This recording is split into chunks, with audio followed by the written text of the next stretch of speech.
नहीं ऐसा कराया था, मतलब ये वाला सवाल कराया था क्या एग्जैक्टली? चलो ध्यान दो बोर्ड पे, देखो तरीका देखो ढूंढने का, कैसे करते हैं सर्किट। इस सर्किट को सबसे आसानी से कैसे सॉल्व करते हैं हम लोग, बिल्कुल ध्यान से देखना बोर्ड पे, कोई दिक्कत हो तो पूछना।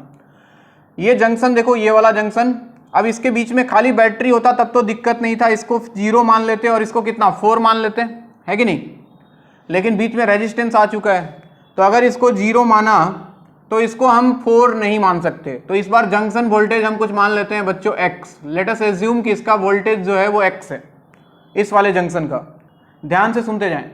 अब एक काम करो आप, ये 0 है, इसको भी 0 मान लो, इसको भी 0 मान लो, सेम वायर है। ये अगर x है तो यहां से करंट निकाल लेते हैं कुछ। लेट अस सपोज इधर I1 गया, इधर I2 गया, इधर I3 गया, इधर I4 गया। सुनते जाएं, अपनी मर्जी से करंट निकाल लो, बाकी डायरेक्शन वायरेक्शन तो उसके साइन से पता हमको लग ही जाएगा। तो क्या करते हैं, ध्यान से सुनते जाना। अब देखो वोल्टेज कैसे डिस्ट्रीब्यूट कर लो ज्यादा आसान बनाने के लिए। जैसे ये 0 है, ये निगेटिव, ये पॉजिटिव, 4 वोल्ट का बैटरी लगा है, तो बताओ इस पॉइंट का वोल्टेज कितना हो जाता? इस पॉइंट का 4 वोल्ट मान सकता हूं इस पॉइंट को। बहुत बढ़िया, इधर आओ, ये 0 है, यहां पे 6 वोल्ट का बैटरी है, तो क्या मैं इसको 6 वोल्ट मान लूं इस वाले पॉइंट को? ये 0 है, यहां भी 0 है, बहुत बढ़िया। उसके बाद यहां पे देखो, यहां पे x है, तो इस वाले पॉइंट का कितना हो जाएगा बच्चों? यहां पे एक 10 वोल्ट का बैटरी लगा है, देखो यहां पे, तो अगर इसका वोल्टेज x है, बीच में तो कुछ है नहीं, एक 10 वोल्ट का बैटरी लग गया, तो इस पॉइंट का वोल्टेज कितना हो जाता? इस पॉइंट का क्या x + 10 बोल सकता हूं? x है, एक बैटरी लगा है, सपोर्ट कर रहा है, 10 वोल्ट बढ़ गया, तो इस पॉइंट को मैं x + 10 मान लिया। अब ध्यान से देखना, अब किसी एक वायर में घूमते जाओ, चलो घूमते हैं, यहां पे आओ, याद करो किरचॉफ करंट लॉ। तो मैं लिख सकता था I1 + I2 + I3 + I4 = 0। I1 + I2 + I3 + I4 = 0 लिखता हूं मैं। I1 का वैल्यू बोलो, I1 क्या x - 0/10 होगा? x - 0/10 होगा क्या I1? I2 का वैल्यू बोलो, I2 यहां से देख लो, इसमें भी सेमी करंट I2 जा रहा है, तो x + 10 - 0 / 2 लिख सकता हूं। I3 के बारे में बोलो, I3 कितना? x -4 / रेजिस्टेंस कितना है 2, प्लस I4 बोले कितना? x - 6 / 2 = 0। क्या हम यहां से x निकाल सकते हैं बच्चों? एलसीएम ले लो, 2 2 2 2 2, बाकी सब तो 2 ही है, यहां 10 है, तो एलसीएम 10 आ जाता, यहां पे आता x, यहां पे आता 5x, यहां पे आता 5x, यहां पे एक सेकेंड, 5x + 50, यहां पे आ जाता बच्चों 5x - 20, और यहां पे आ जाता 5x - 30 = 0। अगर आप इसको देखो कितना मिलने वाला है, 5x, x 6x, 6 + 5 11, 11 + 5 हो गया 16x, और क्या मिला 50, और ये -50 कैंसिल हो गया, ये 50, ये 20, ये 30 उड़ गया बच्चों। ऐसे कैसे उड़ गया यार, x का वैल्यू 0 आ गया है? ठीक से चेक करो तो 0 आएगा क्या? कुछ तो गड़बड़ कर दिया, 0 आएगा। तो 0 आने का मतलब क्या हुआ भाई?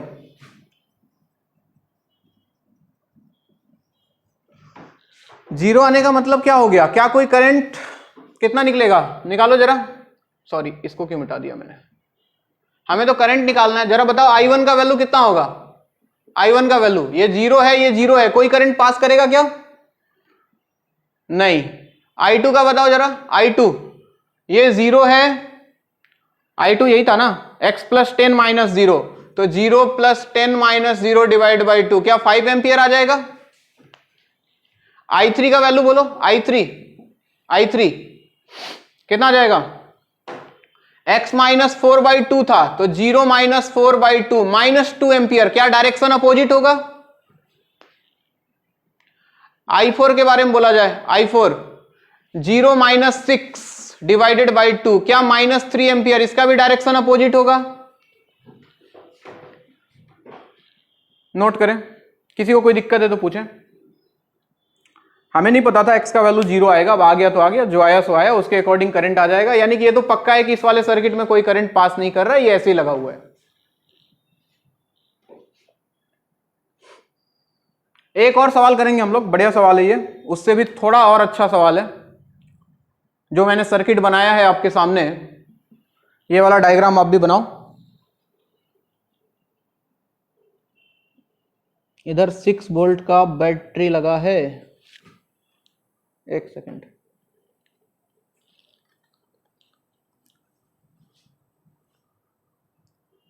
टू ओम है ये। इसमें भी वही काम है, करंट निकालना है डिफरेंट ब्रांचेज में। ये वाला डायग्राम बनाओ एक बार, सर्किट पहले।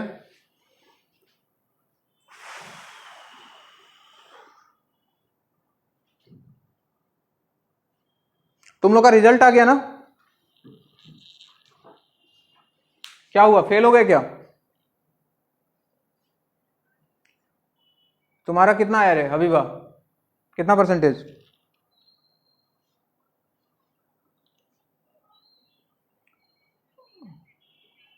79, बहुत बढ़िया, कॉन्ग्रेचुलेशंस। बाकी लोग का कितना आया?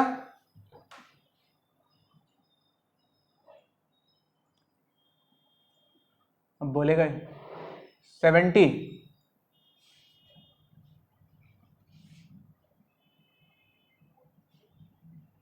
एसएमएस इंग्लिश में लोगों का ज्यादा आता है, तुम्हारा कम आ गया क्या यार? उसमें लोग गाना लिख के आ जाते हैं इन द एंड, तब भी नंबर आ जाता है, सुना है मैंने। एसएमएस में जुबिंदा का गाना लिख देना होता है। चलो इस सर्किट में एक बार फिर से लगाते हैं, बढ़िया से कॉन्सेप्ट लगाते हैं हम लोग। आइए इस बार क्लियर हो जाएगा सारा कहानी जो भी होगा। देखो एक काम करो, इधर 20 है तो ऊपर 20, इधर 0 मान लो, इधर 0 तो इधर 0। ध्यान दो सब लोग सर्किट पे एक बार फिर से, 0 0 और साथ साथ करते चलो। चलिए दो जंक्शन है, देखो एक ये भी है, इसको x मान लेते हैं, और इसको कितना मान लें, ये भी अननोन ही है, y मान लेते हैं इसको। ठीक,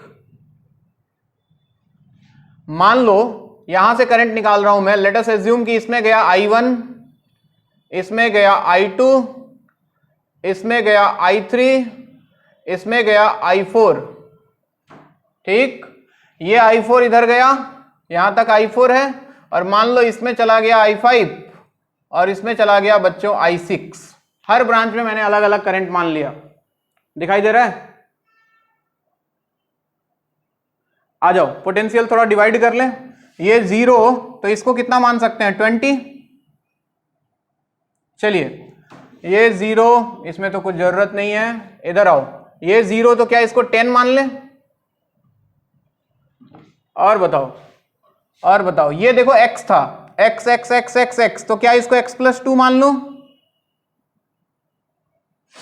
और देखो इधर x था, तो क्या इसको x + 10 मान लो इस पॉइंट पे? बस इतना ही करने की जरूरत है। सबसे पहले इस जंक्शन के पास आता हूं। इस वाले जंक्शन पे अगर मैं लिखूं तो किरचॉफ्स करंट लॉ से I1 + I2 + I3 + I4 must be equal to 0।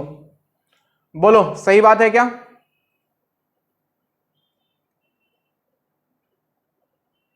अरे सही बात है क्या? I1 + I2 + I3 प्लस क्या मैं I4 को I5 + I6 लिख दूं बच्चों? I4 को अगर I5, छोड़ो मत लिखो, बाद में लिख लेंगे, चलो फिलहाल तो I4 ही रहने दो तुम।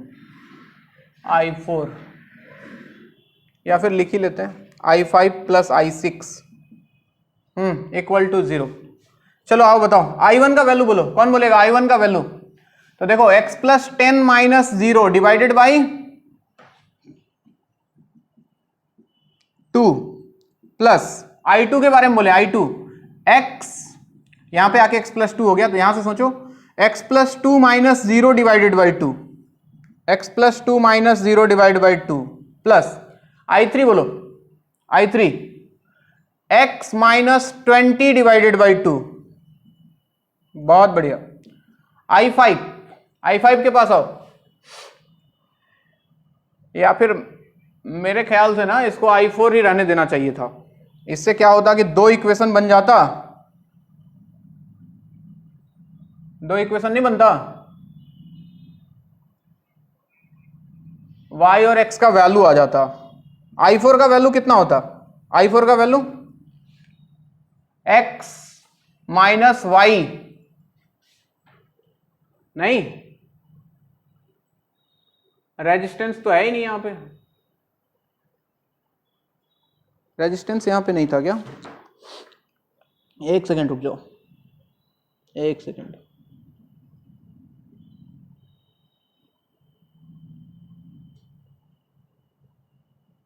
नहीं रेजिस्टेंस नहीं है। अच्छा हाँ, ऐसे भी तो कर सकते हैं, y का वैल्यू x प्लस 4 होगा ना बच्चे। अगर ये x है तो इस पॉइंट को हम x प्लस 4 मान सकते हैं। 4 वोल्ट का बैटरी लग गया इधर, है कि नहीं?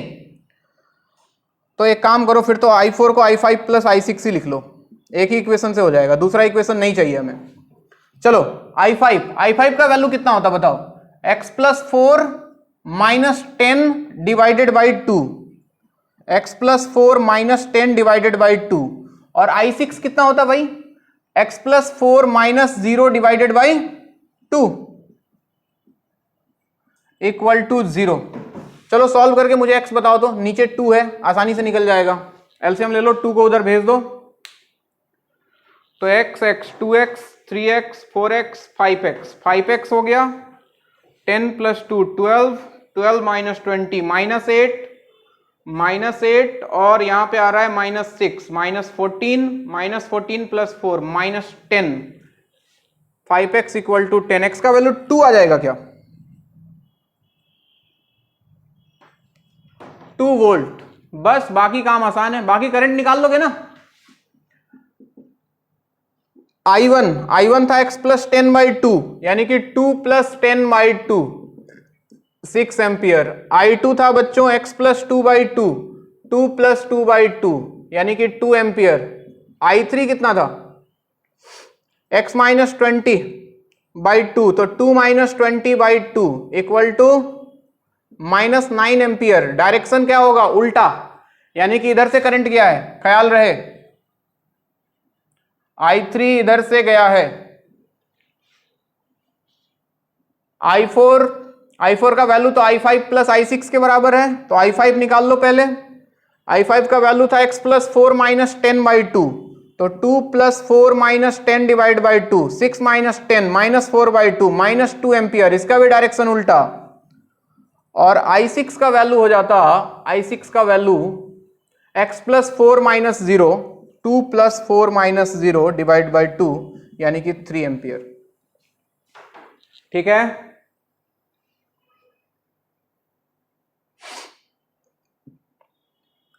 ऐसा सर्किट सॉल्व कर पाओगे? ऐसा गंदा बना के दे दिया तो 2 जंक्शन की जगह 3 जंक्शन दे दे, 4 जंक्शन दे दे, कर पाओगे ना? बहुत से बहुत कॉम्प्लिकेटेड करेगा तो इसमें एक रेजिस्टेंस और लगा देगा, यहां पे समझ रहे हो, यहां पे तो हमको इस जंक्शन का वोल्टेज Y दूसरा कुछ मानना पड़ेगा। समझ में आ रहा है कहानी? और तब हमको 2 इक्वेशन बनाना पड़ेगा दोनों जंक्शन के लिए अलग अलग। बोलो तो एक सवाल करा के दिखाता हूं। करते ही हैं, करेंगे क्या? चलो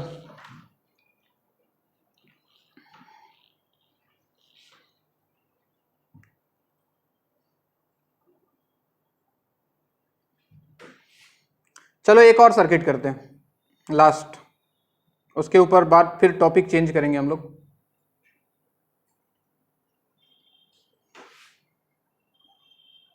सर्किट सॉल्व करना आ गया मतलब आधा काम तो हो गया करंट में।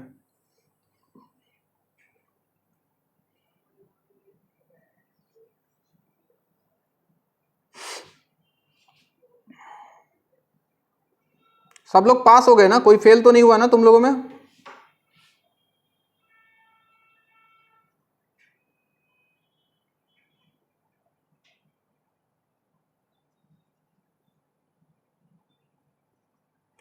टू ओम 2 ओम, 10 वोल्ट, 2 ओम,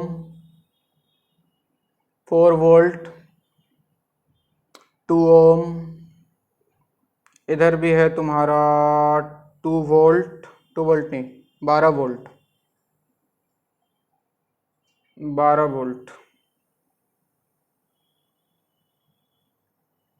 12 वोल्ट है या 2 वोल्ट है, 2 वोल्ट ही है, और इधर है 2 ओम। इसमें भी सेम सवाल है। ये हो गया, मिटाऊं ये वाला सर्किट। चलो उसमें दिमाग लगाओ। पहले तो करंट हर जंक्शन से निकाल लो और उसके बाद देखो कैसे कैसे वोल्टेज डिस्ट्रीब्यूट करो और उसके बाद किरचॉफ्स करंट लॉ लगाओ जंक्शन पे। वही काम करना है फिर से आपको। इस बार 2 इक्वेशन बनाना पड़ेगा, ख्याल रहे, क्योंकि बीच में रेजिस्टेंस यहां लगा चुका है वो। यहां पे देखो, अगर इसको x मानते हो तो इसको x नहीं मानना पड़ेगा, मतलब इसको क्या मान लो, y मान लो, ठीक है। बाकी तो ये 0 है ही अपना, ये 0, ये 0, ये भी 0, ये 0 तो ये कितना 6, ये 0 तो ये कितना 10, ये 0 तो ये कितना 2, और ये अगर y तो ये कितना, ये अगर y तो ये कितना y -4। बिल्कुल देखना बैटरी उल्टा लगा हुआ है, तो अगर ये y होगा तो वोल्टेज घट रहा है, y -4। बाकी करंट देखो बच्चे, इसमें मान लिया I1, इसमें मान लिया मैंने I2, इसमें मान लिया I3, इसमें मान लेता हूं I4। इस वाले में ये I4 गया, मान लो यहां 2 पार्ट में डिवाइड हो गया, इधर I5 और इधर I6। चलो इस वाले जंक्शन के लिए लिखा मैंने I1 plus I2 plus I3 plus I4 equal to 0। लिखो जरा इसका value, I1 plus I2 plus I3 plus I4 equal to 0।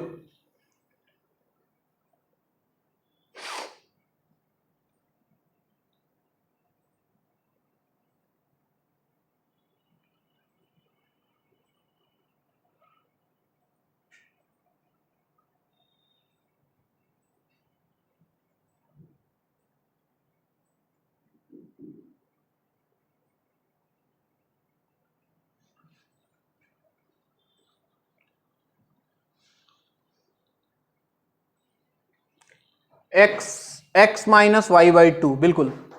I1 हो जाएगा बच्चों देखो x minus 6 by 2, x minus 6 by 2। I2 हो जाएगा x minus 0 by 2।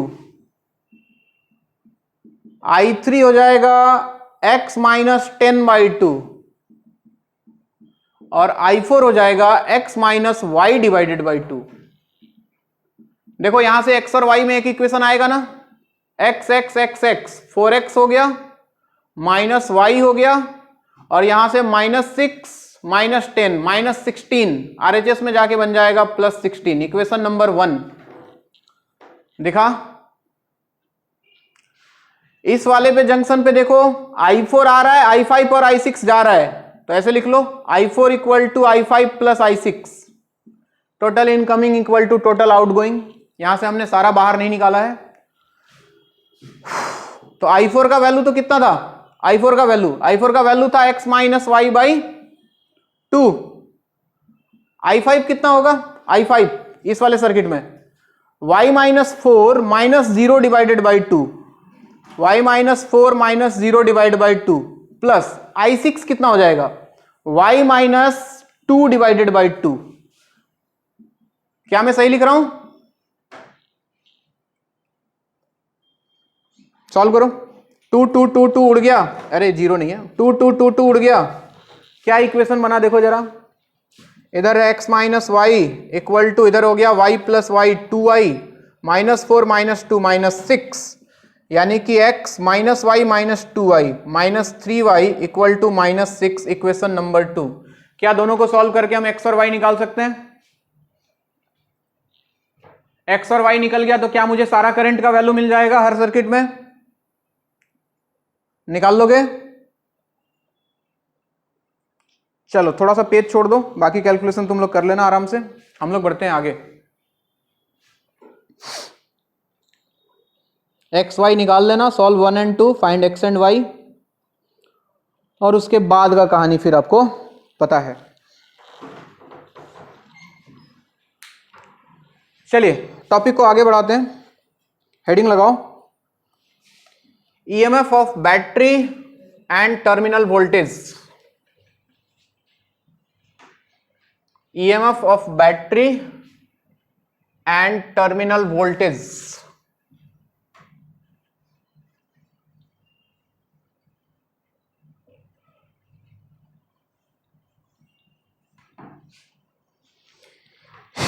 EMF of battery and terminal voltage।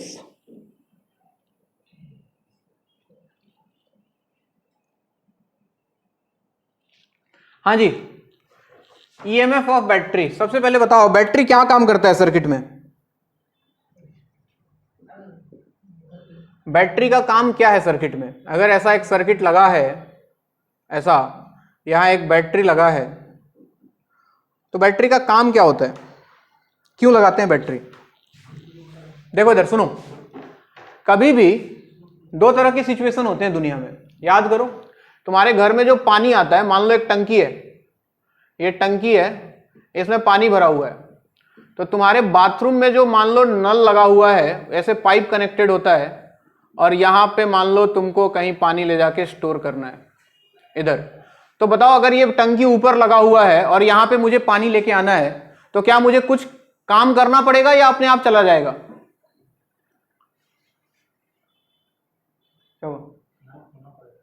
नल खोलना पड़ेगा। हाँ भाई, क्या इसमें मुझे कोई काम करना पड़ेगा, कोई एक्स्ट्रा वर्क करना पड़ेगा नल खोलने के अलावा? नहीं करना पड़ेगा। लेकिन जस्ट इमेजिन यहां से पानी खत्म हो गया, अब मुझे मान लो यहां से पानी इसमें लेके जाना है, इसमें, तो क्या मुझे कोई एक्स्ट्रा काम करना पड़ेगा? यहां से यहां तो अपने आप होगा, लेकिन यहां से यहां अगर लेके जाना हुआ वापस, तो मुझे क्या लगाना पड़ता है? मोटर वोटर लगाते हैं हम लोग घर में, है ना, जो इधर से खींच के उधर लेके जाता है। वैसे ही सेम सिचुएशन अगर सोचो, मान लो मैकेनिक्स के टर्म में अगर बात किया जाए, ऐसे इमेजिन कर सकते हो, ऐसा एक ट्यूब है, ऐसा एक पाइप है, यहां से एक बल्ब, यहां से एक बॉल जो है धीरे से धक्का देके छोड़ दिया, हल्का सा छोड़ दिया, तो ये अपने आप पहुंच जाएगा इधर, यहां आ जाएगा, यहां आ जाएगा, यहां पे पहुंच गया। लेकिन क्या ये यहां से यहां अपने आप जाएगा? नहीं जाएगा। तो क्या करना पड़ेगा? एक आदमी यहां खड़ा करना पड़ेगा, या फिर कोई रोबोट या फिर कोई मशीन लगाना पड़ेगा जो क्या करे, इस बॉल को उठाए और वापस यहां उठा के रखे। यानी कि इसको ये काम करना पड़ेगा, तब जाके ये प्रोसेस कंप्लीट होगा, वरना ये प्रोसेस यहां आ जाके रुक जाएगा। तो सेम काम होता है बच्चों सर्किट में। क्या होता है सर बताओ, ध्यान से देखो। करंट क्यों फ्लो करता है? पॉजिटिव चार्ज के फ्लो करने के कारण। हम मानते हैं कि इधर से पॉजिटिव चार्ज फ्लो कर रहा है, सर्किट में कंटिन्यूअसली फ्लो कर रहा है। कैसे फ्लो कर रहा है सोचना। इलेक्ट्रिक फील्ड जनरेट होता है, external electric field, higher potential से लोअर पोटेंशियल एक इलेक्ट्रिक फील्ड जनरेट होता है। तो पॉजिटिव चार्ज के ऊपर फोर्स लगते रहता है, तो बहुत आसानी से इलेक्ट्रॉन यहां से घूमता हुआ घूमता हुआ घूमता हुआ यहां तक तो पहुंच जाता है। लेकिन लेकिन लेकिन लेकिन लो पोटेंशियल से हाई पोटेंशियल नहीं जा पाएगा। यहां पे आने के बाद सर्किट हो जाता है ब्रेक। समझ रहे हो बात को? तो क्या होता है, बैटरी, तो इसलिए बैटरी लगाया जाता है बच्चों। बैटरी क्या करता है, यहां पे जो पॉजिटिव चार्ज आया वो उस पर एक फोर्स लगाता है इधर, जिसको फोर्स ऑफ बैटरी भी बोलते हैं, एफ और ये बैटरी क्या करता है, इसको उठा के इस टर्मिनल तक वापस पहुंचाता है और फिर ये फ्लो करते रहता है पॉजिटिव चार्ज। तो बैटरी का काम यही है, यहां से गया गया गया इलेक्ट्रॉन घूमता हुआ यहां तक तो अपने आप आ गया, लेकिन यहां के बाद फिर बैटरी का काम आता है, ये इसको उठा के इधर से इधर भेजता है, लोअर पोटेंशियल से हायर पोटेंशियल, और फिर इलेक्ट्रॉन अपने आप मूव करते रहता है। मतलब इलेक्ट्रॉन मतलब पॉजिटिव चार्ज, उसका पॉजिटिव चार्ज, और सर्किट कंप्लीट होते रहता है। तो बैटरी का काम है सर्किट को कंप्लीट करना, जैसे वो वाला काम वहां पे आदमी कर रहा था। ठीक है, तो बेसिकली बैटरी क्या करता है, वर्क डन करता है बच्चों। तो ईएमएफ जो होता है दैट इज बेसिकली चार्ज को बैटरी लो पोटेंशियल से हाई पोटेंशियल तक पहुंचाता है। तो वर्क डन, यानी कि अगर सिंपल लैंग्वेज में बोलूं तो work done per unit charge. Work done per unit charge, यानी कि मान लो कि यहां से Q चार्ज को फ्लो करवाने में बैटरी जो है W वर्क कर रहा है, तो यूनिट चार्ज को फ्लो करवाने में कितना वर्क करेगा, W बाई Q, और इसी को बोलते हैं बच्चे EMF ऑफ बैटरी। अब इसमें मजेदार बात क्या है, यहां तक तो ठीक है, चलो कहानी समझ में आता है। रुक जाओ एक मिनट, ये सब बनाने की जरूरत नहीं है, ये सब मैंने ऐसे तुमको समझाने के लिए बनाया है, नल वल आदमी वादमी। कोई भी बैटरी होता है उसका अपना कुछ रेजिस्टेंस होता है, ऐसा कोई बैटरी दुनिया में बना नहीं है जिसका अपना कोई इंटरनल रेजिस्टेंस ना हो। तो एक्चुअली में सर्किट ये ऐसा नहीं होता है बच्चों। एक्चुअली में जो सर्किट होता है, यहां पे अगर एक बैटरी है तो इसके साथ एक इसका इंटरनल रेजिस्टेंस लगा रहता है। अगर इसको कैपिटल R मान लूं, इसको मैं स्मॉल r मान लूं, और इसका EMF मान लो E है, लेट अस अज्यूम। तो लॉजिकली क्या होता है, यहां पे देख के लग रहा है कि यहां पे पोटेंशियल डिफरेंस E का है, तो इसके अक्रॉस भी हमको पोटेंशियल डिफरेंस E का मिलना चाहिए था। वो मिलता अगर बैटरी आइडियल होता, उसका कोई भी इंटरनल रेजिस्टेंस नहीं होता तो, लेकिन ऐसा होता नहीं है। बैटरी का ये इंटरनल रेजिस्टेंस होता ही है बैटरी के साथ, तो कुछ तो ये खा जाता है, जितना वर्क बैटरी करता है उसका कुछ हिस्सा ये खा जाता है, बाकी जो बचता है अपने को यहां मिलता है। तो जो बाकी बचा हुआ पार्ट अपने को मिलता है, अगर मैं इसको V बोल दूं यहां से यहां तक, तो this V is known as terminal voltage. Terminal voltage क्या, हाँ V माइनस आई आर, बिल्कुल। अब इसको हम सिंपल सर्किट से समझ सकते हैं। अगर इसके अक्रॉस V है, मान लो यहां पे V है, यहां पे मान लो कितना 0 है, इसके अक्रॉस मान लो हमको V मिल रहा है वोल्टेज, यहां पे E था, और इसमें करंट कुछ फ्लो करा दो आप, I करंट कुछ फ्लो करा दो आप, तो आप क्या देखोगे, यहां से देख लो। तो यहां से करंट गया तुम्हारा, चलो कहीं से भी घूमना शुरू कर दो, यहां से घूमना शुरू कर देते हैं, यहां से इसके अक्रॉस देखें, इसके अक्रॉस, तो यहां पे करंट जा रहा है I, तो हम क्या लिखते बताओ, यहां पे 0 था, यहां पे कितना था 0, और यहां पे कितना था V, तो आप क्या लिखने वाले हो, 0 माइनस IR क्या प्लस E इक्वल टू कितना V, या फिर माइनस V इक्वल टू 0।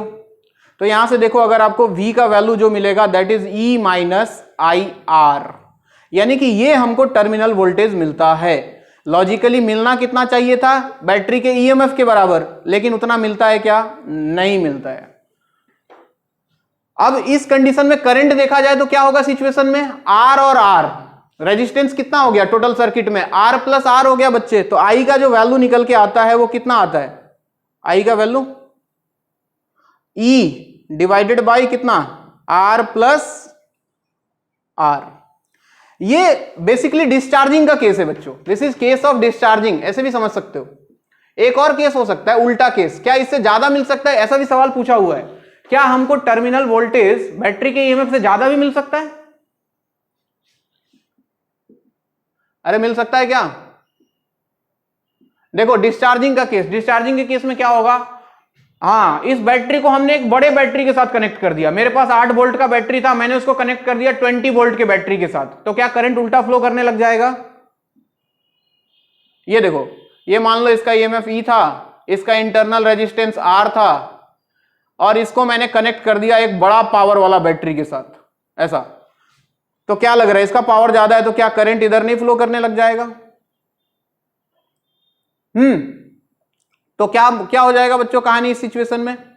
इस सिचुएशन में अगर इक्वेशन लिखा जाए तो क्या लिखोगे, देखो अगर मान लो ऐसे मूव कर रहा हूं, यहां से अगर मूव कर रहे हो तो क्या लिखने वाले हो, यहां पे आ जाएगा minus E minus IR equal to, मान लो इसके क्रॉस कितना है V है, V, तो यहां से तुम्हारा V का जो वैल्यू आ जाएगा, एक मिनट क्या कर दिया मैंने, इसका EMF E है और इसका वोल्टेज V मान ले, तो इधर V और इधर 0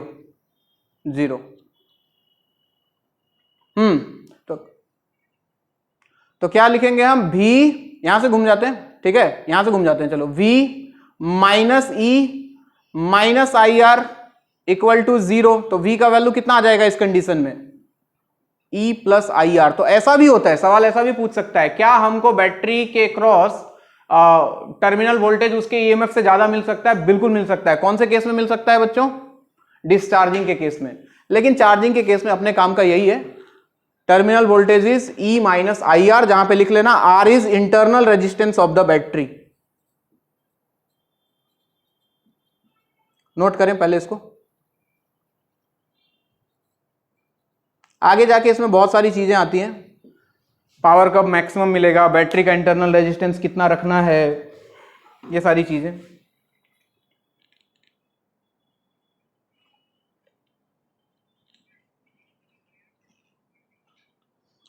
E प्लस आई आर, अच्छा उल्टा लिख दिया क्या मैंने? हाँ, इसमें तो बैटरी चार्ज हो रहा है ना, चार्जिंग, ये है डिस्चार्जिंग। ठीक है, नोट करें।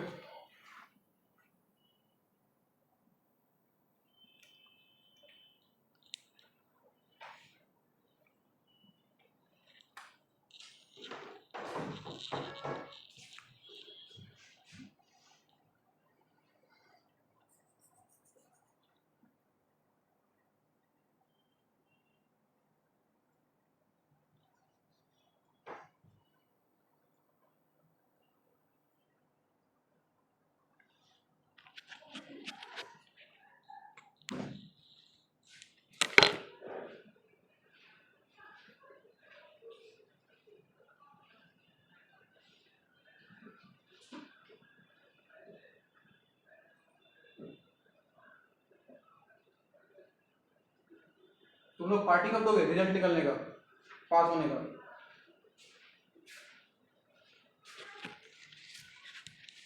हेलो, अरे सुन रहे?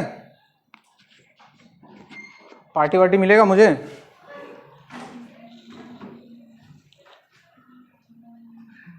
वाह,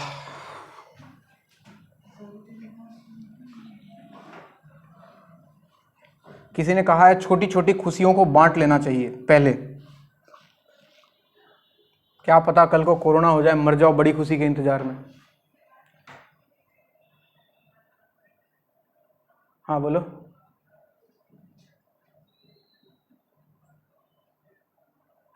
गुवाहाटी में क्या हर जगह लॉकडाउन होगा क्या?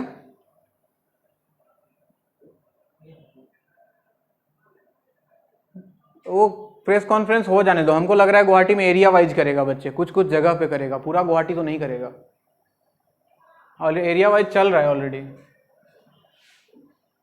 आज कितने बजे है प्रेस कॉन्फ्रेंस? कितना बजे? 12। टाइम हो ही गया है, देखते हैं क्या बोल रहे हैं। हाँ तो लॉकडाउन होगा तो क्या क्या बच्चे क्या बोल रहे हो? नहीं, लॉकडाउन अगर हो गया, अगर कंप्लीट पहले जैसा, तब तो मुश्किल हो जाएगा, तब रूम से पढ़ाना पड़ेगा, रूम से कुछ उपाय करेंगे, घर में कैमरा वैमरा लगाएंगे जैसे पहले कर रहे थे। चलो सीरीज कॉम्बिनेशन पे आते हैं बच्चों। सीरीज कॉम्बिनेशन याद होगा ही तुमको, सीरीज विरीज। अगर मान लो ऐसे सर्किट, इसको बोलते हैं सीरीज कॉम्बिनेशन। 3 रेजिस्टेंस निकाल दिया, एक के आगे दूसरा, दूसरे के आगे तीसरा, एक बैटरी लगा देता हूं, मान लो इसका पोटेंशियल V है, इसको R1 ले लेते हैं, इसको R2 ले लेते हैं, इसको R3 ले लेते हैं, या फिर 2 ही ले लो, 3 लेने की क्या जरूरत है, 2 से ही समझ जाओ। तो क्या होता है बच्चों, सीरीज कॉम्बिनेशन में क्या सेम रहता है, करंट या वोल्टेज?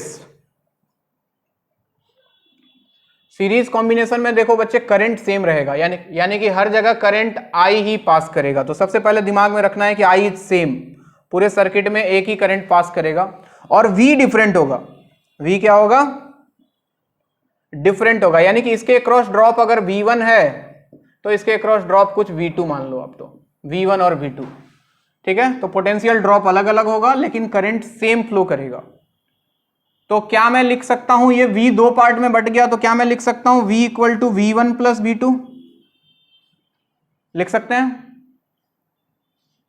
यानी कि V इक्वल टू V1 का मतलब कितना बच्चे, देखो करंट तो आई जा रहा है, तो V1 को क्या मैं IR1 लिख सकता हूं, और V2 को क्या मैं IR2 लिख सकता हूं, V इक्वल टू IR से। अब किसी ने बोला कि एक काम करो, इसके इक्विवेलेंट एक सर्किट बनाओ जिसमें 2 रेजिस्टेंस की जगह एक ही रेजिस्टेंस लगा दो आप, पोटेंशियल डिफरेंस V है और इसको R इक्विवेलेंट बोल दिया, अगर ऐसा लगा देता और इसमें करंट आई जाता तो बताओ जरा आई का वैल्यू वी का वैल्यू किसके बराबर आता? आई इंटू आर इक्विवेलेंट के बराबर आता। तो इस v के जगह पे मैंने लिख दिया I into R equivalent equal to I into R one plus I into R two. तो देखो आई आई आई शहीद हो गया, आर इक्विवेलेंट का वैल्यू कितना आ जाता है बच्चों? R one plus R two. यानी कि सीरीज में अगर रेजिस्टेंस कनेक्टेड हो तो उनका इक्विवेलेंट निकालने के लिए हमें कुछ नहीं करना होता है, सिंपली उनको ऐड कर देना होता है और कुछ भी नहीं।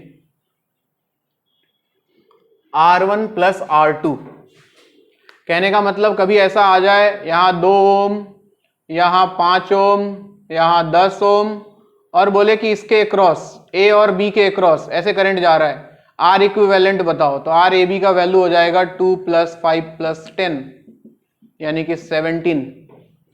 तो यानी कि इस पूरे सर्किट में तीनों रेजिस्टेंस को हम हटा के 17 ओम का एक रेजिस्टेंस लगा सकते हैं। ठीक, अब बात करते हैं पोटेंशियल ड्रॉप की।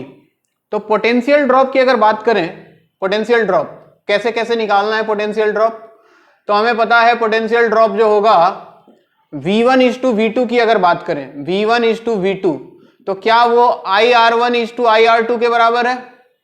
V1/V2 = IR1/IR2।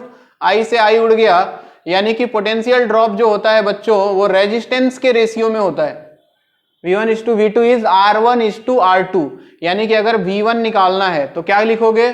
V total into R1 divided by R1 + R2 ऐसे निकाल सकते हो। V2 निकालना है तो V total into R2 divided by R1 + R2। समझ रहे हो बात को?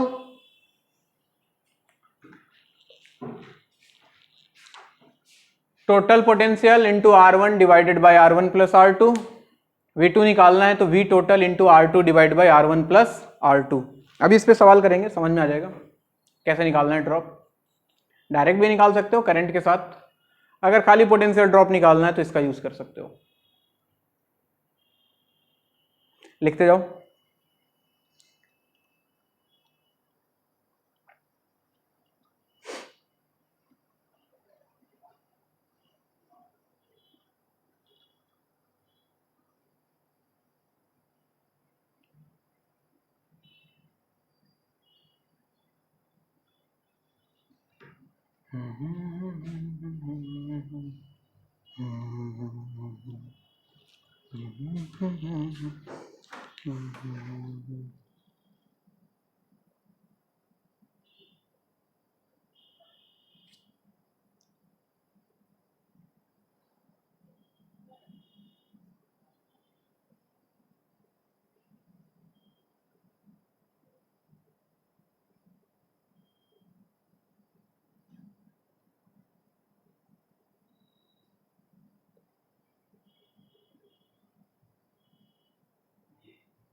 हाँ भाई इधर आओ, थोड़ा सा पैरेलल कॉम्बिनेशन पढ़ा देता हूं फिर सवाल करते हैं।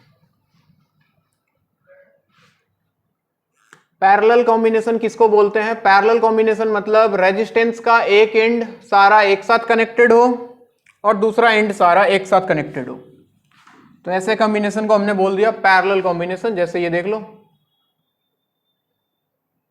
ऐसा कुछ, और इधर से मान लो एक बैटरी लगा दिया VR1 R2, इसको बोलते हैं पैरेलल कॉम्बिनेशन। तो पैरेलल कॉम्बिनेशन में क्या सेम रहेगा, करंट या फिर वोल्टेज? वोल्टेज सेम रहेगा बच्चे, क्योंकि देखो वायर अगर इसको 0 मानते हो, इसको V मानते हो, तो यहां भी 0 यहां भी V। कहने का मतलब V सेम होता है और करंट डिफरेंट होता है, I इज डिफरेंट। ठीक, तो मान लो कि इधर से करंट गया I, इधर जाके दो पार्ट में बट गया, इधर I1 चला गया, इधर I2 चला गया। तो कहानी शुरू होगा कहां से? I = I1 + I2 से नहीं, यानी कि I = I1 का मतलब कितना बच्चे? I1 यहां 0 है, यहां V है, तो I1 का वैल्यू कितना होगा?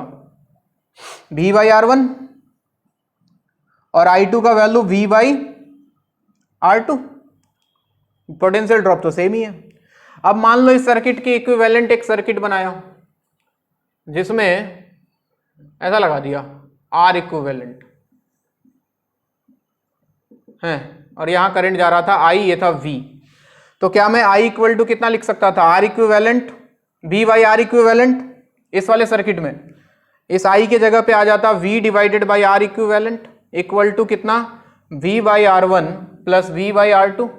V ने V को मार दिया तो मुझे मिलता 1 by R equivalent equal to 1 by R one plus 1 by R two. यानी कि दो रेजिस्टेंस अगर पैरेलल में कनेक्टेड हो तो इक्विवेलेंट रेजिस्टेंस जो होगा 1 by R equivalent equal to 1 by R one plus 1 by R two. तो यहां से देखो तो 1 by R equivalent equal to ये तुम्हारा बनता है R1 plus R2 divided by R1 R2। तो दो रेजिस्टेंस के लिए तो याद ही रखो, अगर इसका रेसिप्रोकल ले ले तो ये बनता है R1 R2 divided by R1 plus R2 अगर दो हुआ तो। वरना बहुत सारा अगर रेजिस्टेंस है तो आपको कुछ नहीं करना है, मान लो ऐसे दे दिया, यहाँ पे R1 है, यहाँ पे R2, सीरीज बन गया।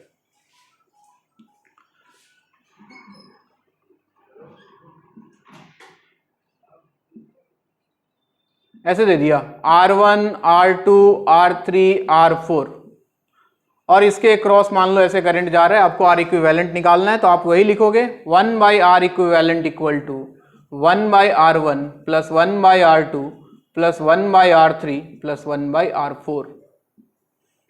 तो इस तरह से आप इसको सॉल्व करने के बाद आपको R इक्विवेलेंट का वैल्यू मिल जाएगा।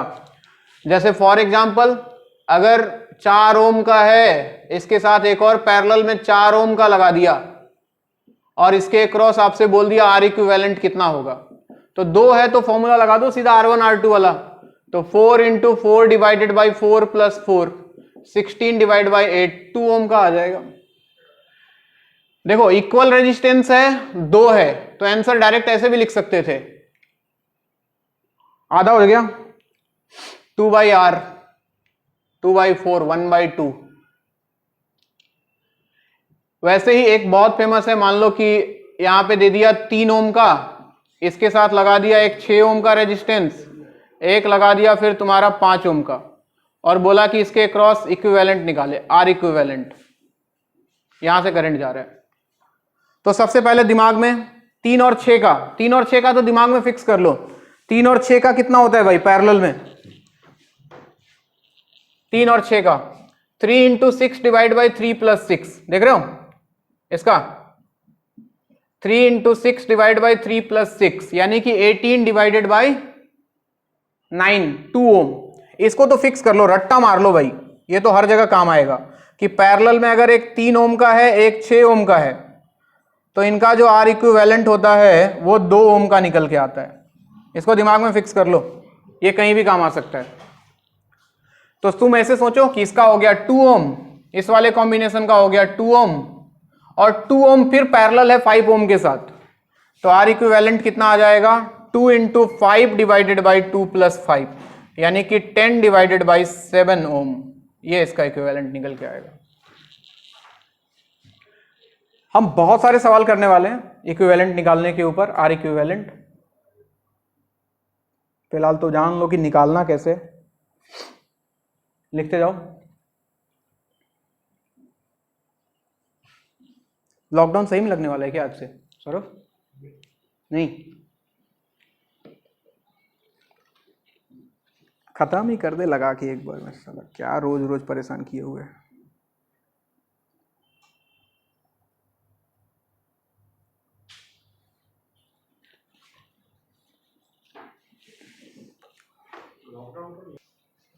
देखते हैं हो गया भाई सबका।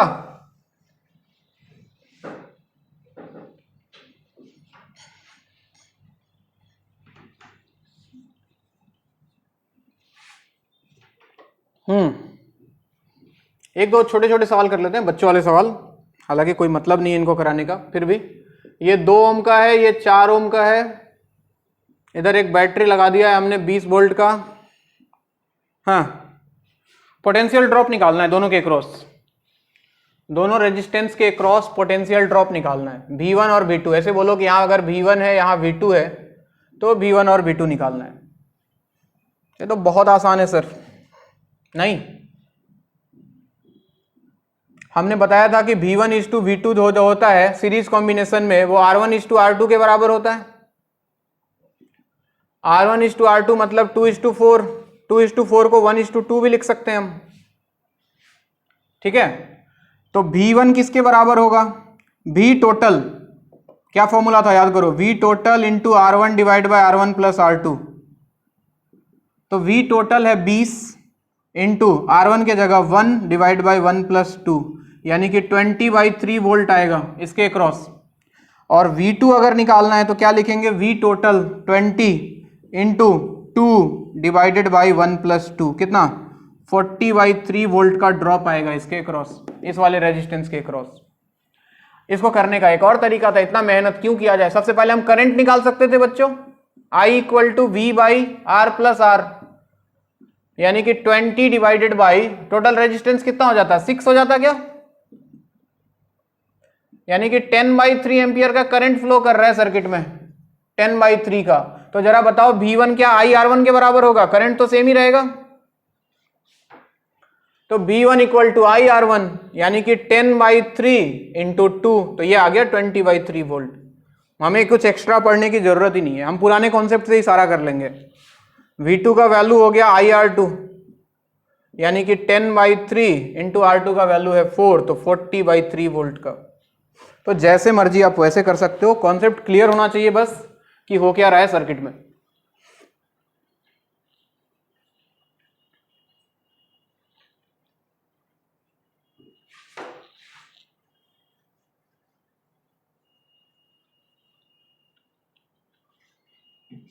एक और सवाल ले लेता हूं पैरेलल वाला आज के लिए।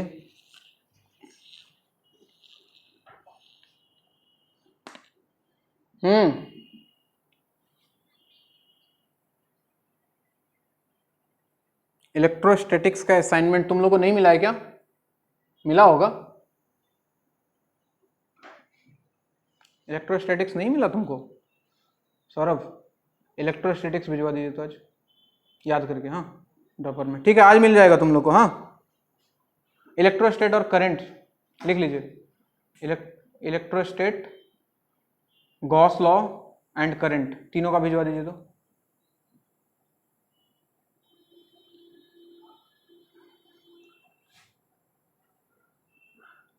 हाँ जी, इधर बैटरी लगा दो, कुछ लगा दो आप, मान लो 10 वोल्ट का बैटरी लगा दिया है, और रेजिस्टेंस कुछ ले लो आप 2 ओम 4 ओम।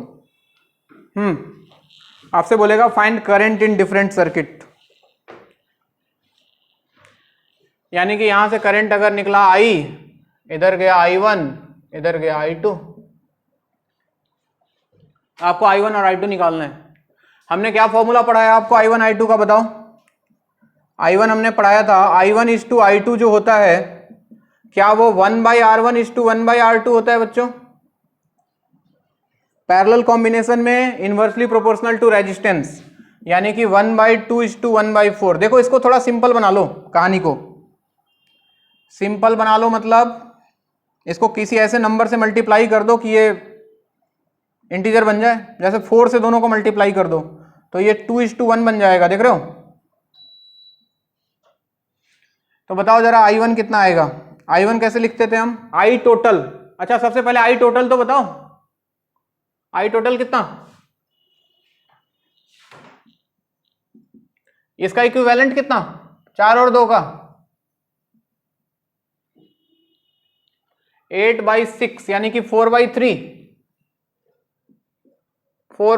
ओम। तो I का वैल्यू आ जाएगा V/R यानी कि 10/4/3, कितना आ गया 30 डिवाइडेड बाई 4 यानी कि 15 डिवाइड बाई 2 एम्पियर, ये हो गया।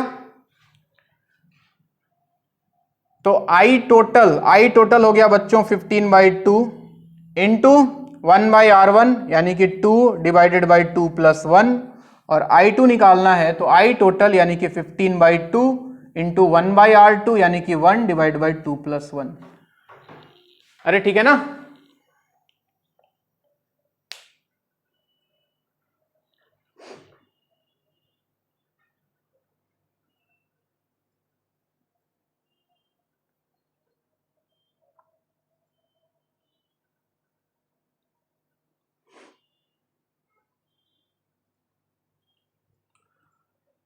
क्या इसके लिए हमको इतना मेहनत करने की जरूरत थी? क्या हम ये करते कभी? अगर नॉर्मली हमको सवाल मिलता तो क्या हम ये करते? नहीं करते। अरे करते क्या? क्यों करते भाई इतना मेहनत? हमें पता है पोटेंशियल ड्रॉप तो सेम ही रहेगा, यहां 10 तो यहां कितना 0।